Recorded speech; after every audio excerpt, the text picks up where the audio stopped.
Hey guys, welcome to another episode of the KB article where we frequently have guests on or fly solo and just talk all things business, mindset, um, health, fitness, just overall well-being.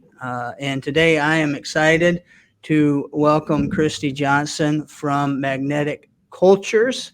Hi, Christy. Hi, how are you doing, Chad? I'm good. I'm good.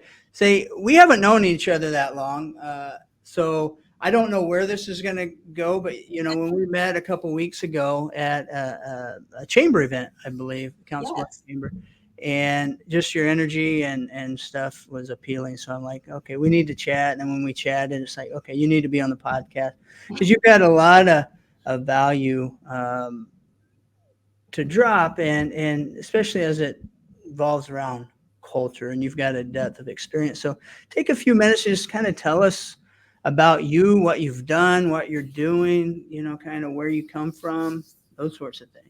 Absolutely. Well, first of all, thank you for inviting me to be on the show and talk through something I'm extremely passionate about, what I consider truly to be my purpose in life as far as it relates to anything workplace. So, I would say, as far as what I've done over time, I did come from about 20 years in the corporate world.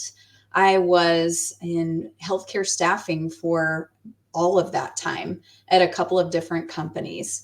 And I served at one organization, Medical Solutions, for nearly 17 years. And I was an individual contributor for several years, but I also was in management roles. And then I was an executive there for 9 years as their chief people officer.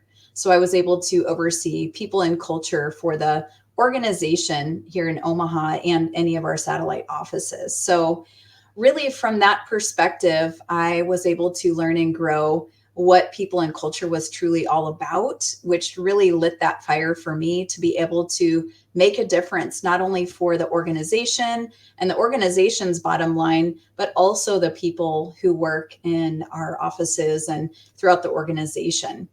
I was able to network with so many different people where this was such an important thing for them as well. And when we think about work, most of us spend our waking lives, the majority of that, at work. So I'm so interested in making a difference where people love coming to work, who they work with, the kind of work they're doing, so that they're able to really grow and thrive and do the best that they can for their organizations. But it's a two-way street. So when I was there, I absolutely loved what I did, but I knew at some point I would want to own my own company and really start down that path so that I would be able to actually have more of an impact for that many more organizations and people.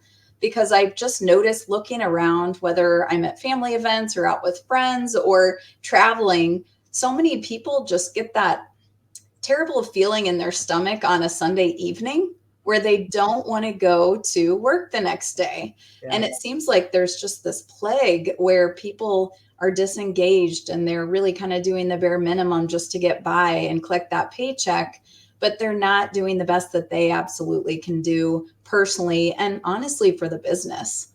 And so I know that I have the tools and experience to really help with that.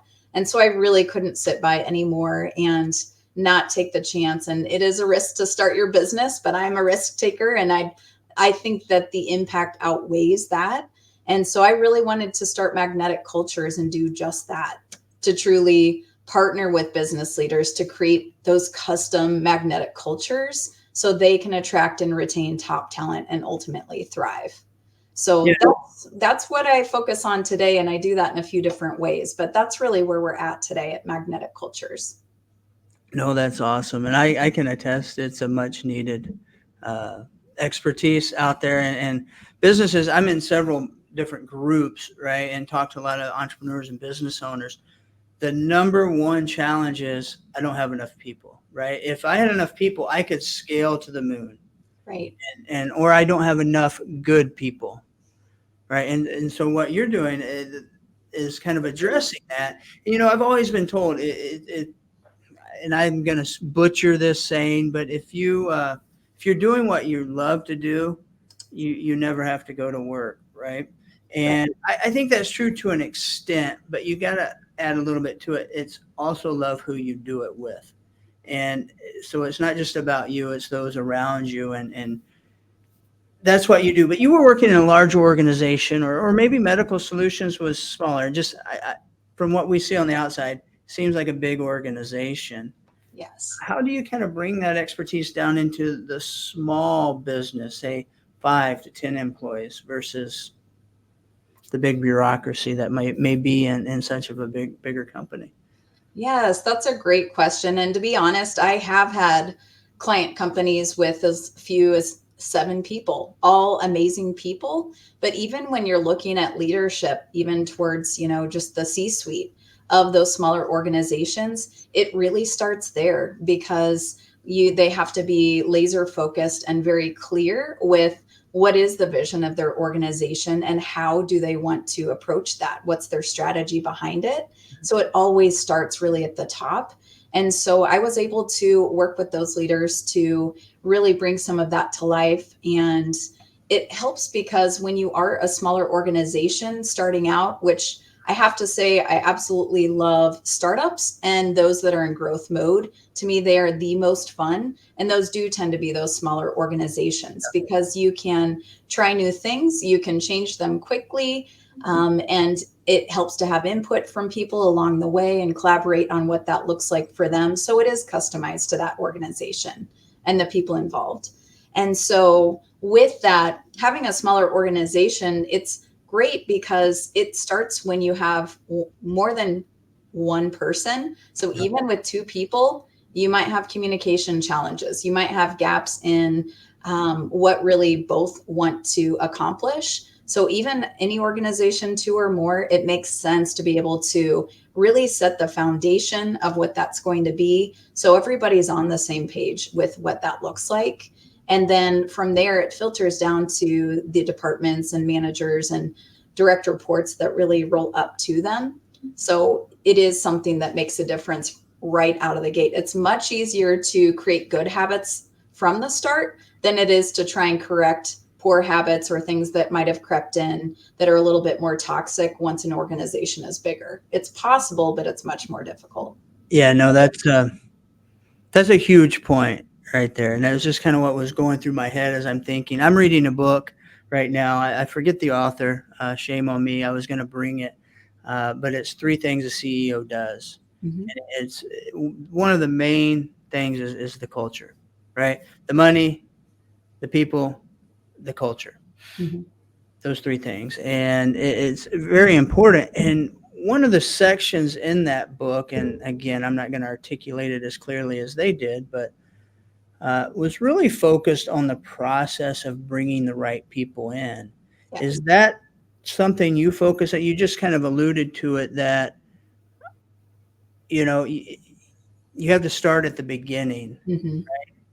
For all of us small businesses that just started and figured it out as we went and said, okay, now we got to go back and kind of readdress this. But talk a little bit about how you implement that into really the screening, the recruiting, the overall process of just, hey, I'm over here, look at me, maybe we're interested in you, to get them to come to the door and then take them through a process to make sure they're the right fit. Yes, that is such an important piece. And it makes your life so much easier as a business owner if you select the right people for the right roles out of the gate. Because people are in the right positions where they have that skills or expertise, or you're able to mentor them and train them along to where they need to be. But they're in it. They have that positive attitude and the behaviors that you're really looking for that align to the organization. So it does make a difference from the very beginning of when you're attracting the right talent for the organization, that they're aligned with, are their values a good match for the organization?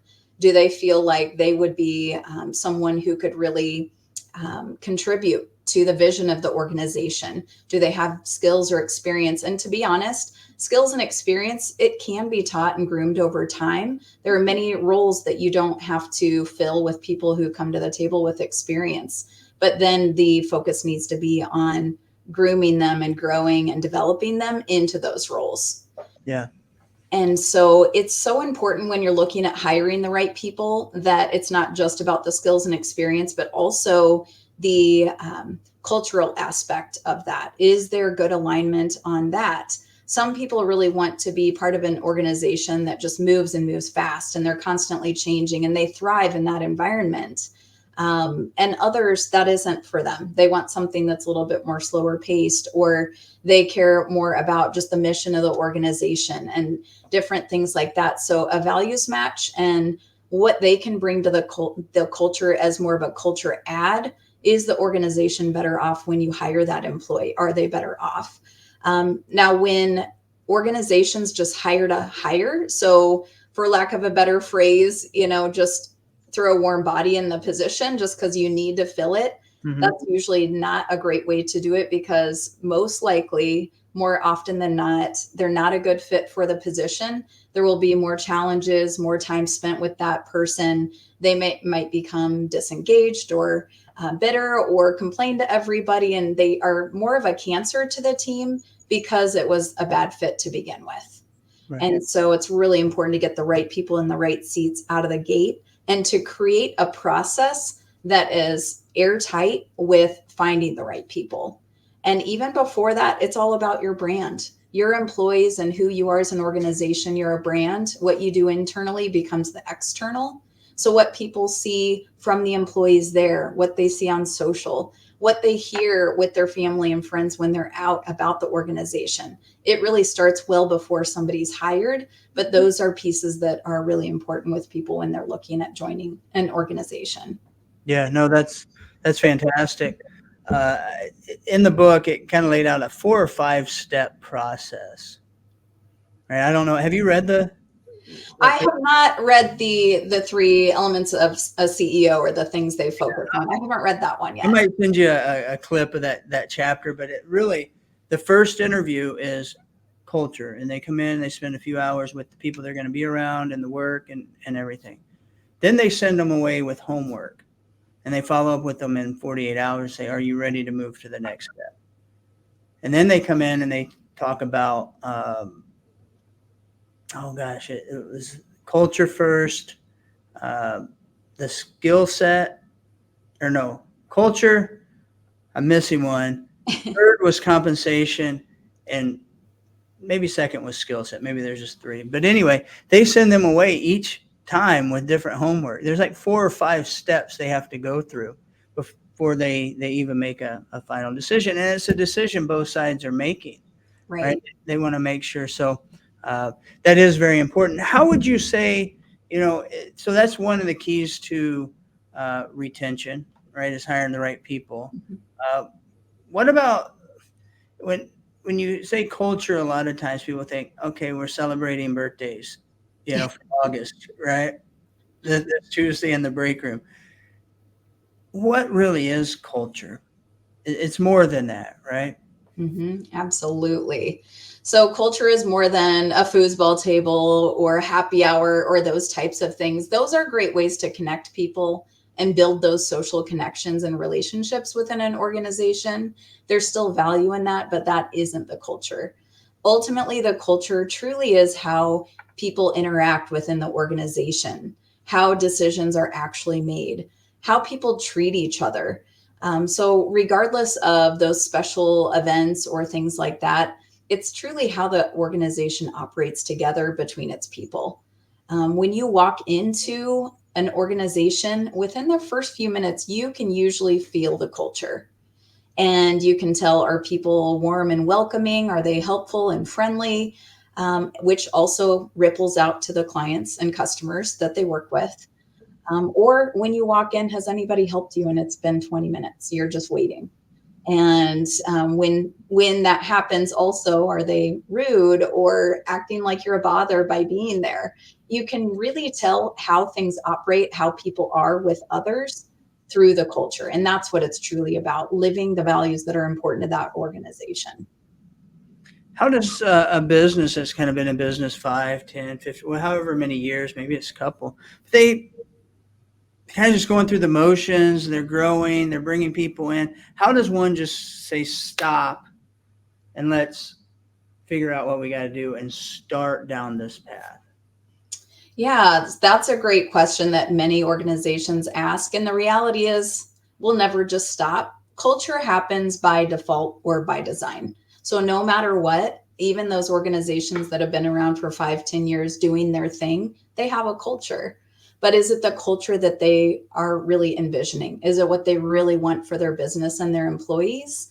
And a lot of times that's where it starts. What does that look like to those business owners and leaders? What do we want our workplace to be all about? And so you really focus on that vision to start and really clarify what that is. So it's laser focused and very clear to everyone. And then you also take a look at what are the values, those principles that are so important to us at our organization, and taking a look at those to make sure those truly match up to maybe not the way it was in the beginning of the company, but where do we want to go as an organization, and start really putting stock into those values and aligning to what that looks like. And so without it seeming so nebulous, when we talk about values, how do those really come to life? How do we live our values in each of our roles? And then also, how do we lead through those values? And what are those expectations? And when we talk about those things, it's really important for us to know in a very clear way, how can we make those tangible and operationalize what those are when we show up to work every day? So, I'm an example person. I don't learn anything if it's just conceptual. I need a real example to really kind of put my hooks into what this concept means. And so, for example, if a value tends to be accountability or ownership, some organizations call that, then how can we take ownership over the work that we need to do so that we're able to meet the needs of the organization and reach the goals that the company has? And so really it's through conversations from an employee talking to their team and their direct supervisor about, how can I own my work? How can I be accountable for that? So I'm holding myself accountable. I'm not just waiting for you to ask me about it. And so it really is something that should be verbalized and something that's processed. And then we show up and live it and breathe it every day. No, I love that. I think one of the keys that you said, and it's a good reminder for me even, is being in business for a while, kind of going through some of this, is culture exists. It's either good, bad, or neutral, right? But it's there. It's a living thing. Yes. The first day you show up, even when it's you working solo, Right. in your startup, then you bring people on. It exists. So is it what you envision? I think so many times as entrepreneurs and business owners, we have this vision in our head or this expectation of where we see ourselves down the road, but we suck at communicating it or speaking it or putting it out for those that see. We just expect them to think like us, right? Do you run into that occasionally? And how do you, if you're working on someone that's going to really significantly influence the culture, the leader, the how do you work directly with them? I'm assuming you work one-on-one with them for a little bit to get their mind right, and so they understand what, in order for all the work we're doing here to work, you have to work. Right. And so it could be working with an entire leadership team together in a collaborative way, where it's through those discovery conversations about envisioning what those things will be and what we want them to be, and how are we going to show up first and foremost before that trickles down to our teams in those conversations. It could be starting with the CEO specifically to ask them or the business owner, what do you want this to be? When you envision your organization, what does that look like to you? And is there a gap between where we are today and what you really want it to be? And that way it's easier to kind of fill in the gap and create a strategy to get to the place you want to be, just like any other goal you might have in mind. But it always starts with those exploratory and very candid conversations and being very honest with ourselves about, where are we today? Where do we want to be? And let's create a strategy or plan to get there. And so doing it one-on-one is great. And then also bringing the group together who is really going to bring that to fruition and drive it forward is very important as well. Everything I tend to do from my perspective is collaborative in nature, because no one person typically has all the answers. And also sometimes we as senior leaders or owners will have blind spots that we don't see. And sometimes we're a little bit disconnected from the rest of our organization. And our experience might be far different than all of our direct reports. So what we might think is happening is not what at all they feel. And so having a lot of communication avenues to do that, those discussions and dialogues, that's a very important part of this process. Good. All right. So I'm going to hit you with the hard one now. So I've joined several, I'm a small business owner. I've joined several small business groups on Facebook, business coaches galore. I follow YouTube, all these influencers, right? And I wrote down my core values and my North Star or my vision. So I have culture, right? I think you have culture regardless of whether you're actually living and breathing your North Star and your values. It's just, is there a match between what's really happening in the organization and what you want it to be on paper? No, that's great because, and I'm kind of being facetious, but there are those influencers in the groups, and you see on social media, what are your core values and your vision statement, all of that, but that's where people stop. Mm-hmm. And what are just a couple of things if somebody listening, because a lot of our entrepreneurs are smaller startups, new to business, new to core values, new to this thought process, but if they do have core values, I think that's part of the vision, right? And the North Star, what you're going to deliver, what you aim to achieve. If they've got that, what are the little things, 2 or 3 little things they can do to start implementing that with their small team? And maybe they don't have a budget where they can bring you in yet, right? Sure. What are a couple things they can do? Just simple things to make it part of who they are. Yes, absolutely. So none of this has to cost a lot of money either. So any organization can do this. And sometimes the things that don't cost a dime are the most meaningful for people. So that's a great question. I would say first and foremost, it's bringing to life those core values or that vision that's typically framed on a wall that looks really nice and you walk by it every day. Having those on there doesn't really mean a whole lot. It's operationalizing it and weaving it through how we work every day and how we interact every day together. And so it starts with having those regular conversations and tying it into how we work and how we work together, more importantly, especially those core values. So I think having those regular conversations is a big part of it. So even if it's during a team meeting, if it's during one-on-ones, really talking about what that means with each of our positions within our department. How do we show up every day living XYZ core value? To me, that's the first thing to do. The second thing to do is once that's very clear with people is to recognize when those things happen well or on a regular basis. Recognition in my mind is a key part of really engaging employees anyway, because what gets recognized is what will get repeated. So if there are ways you want your people to behave in a positive way through the core values and through those principles, it's important to be able to recognize those when you see them, even in a small way, but being very specific, calling those out. And then also doing that in a team environment, doing it in one-on-one environments, doing it in company meetings or all hands meetings. You can recognize people where you're saying it out loud without having to give them a huge bonus or a trip or what some other organizations might do because they have the budget for those big programs.